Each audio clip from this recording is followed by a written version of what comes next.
In this lecture, we're going to talk about listing supporting details for your blog post.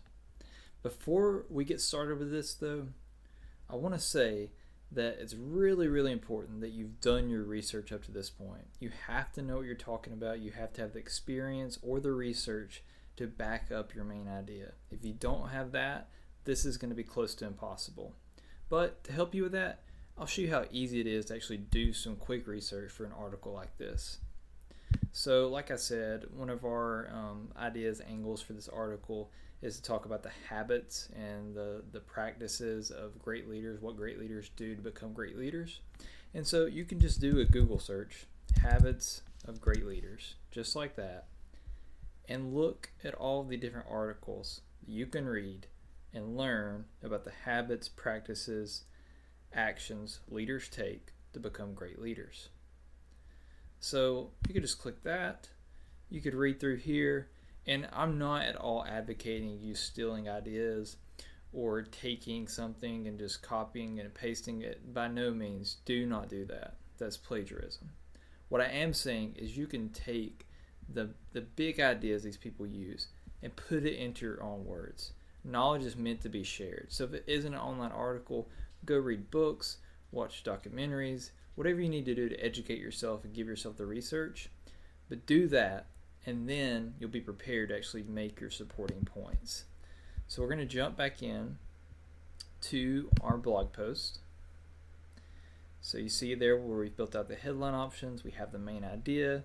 We're going to get to the nutshell paragraph later, but for now we're going to work on the supportive points. And so I've done the research. I've been in this kind of niche for a while, and I've done some research recently for this blog post.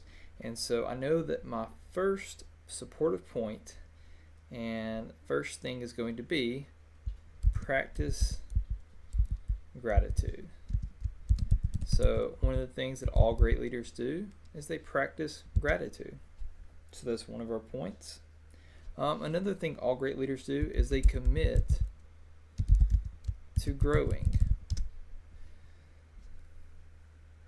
Another thing they do is they refuse to talk negatively about others. 4, they live generously. And 5, our final point, is they see setbacks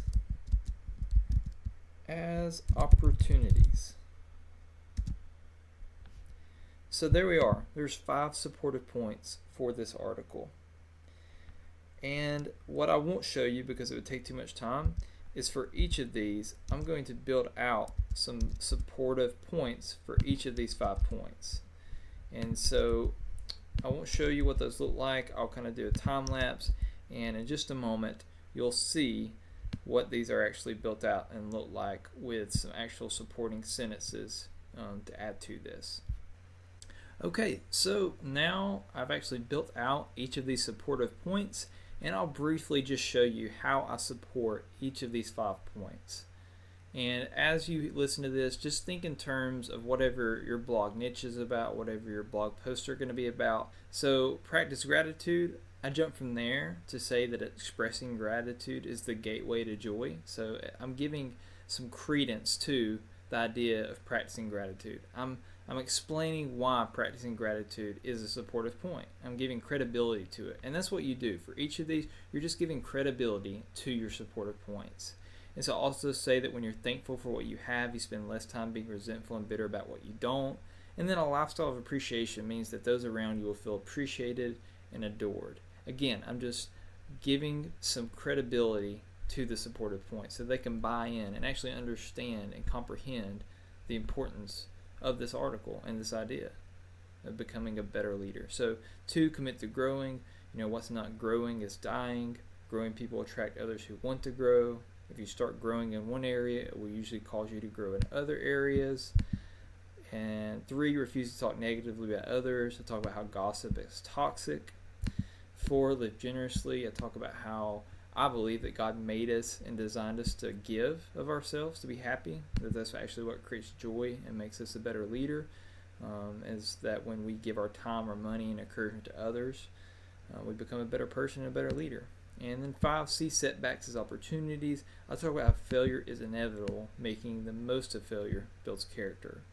And so I say that if you can see setbacks as opportunities for growth, you'll always be growing, and therefore you'll always be a great leader. And so as you see, I'm building out supportive points. The idea is to give credibility, to give credence, to give people an understanding of the importance of your main idea. You're supporting your main idea. Every supportive point should point back to your main idea, should help further that point, further deliver that home, and deliver your main idea to the reader.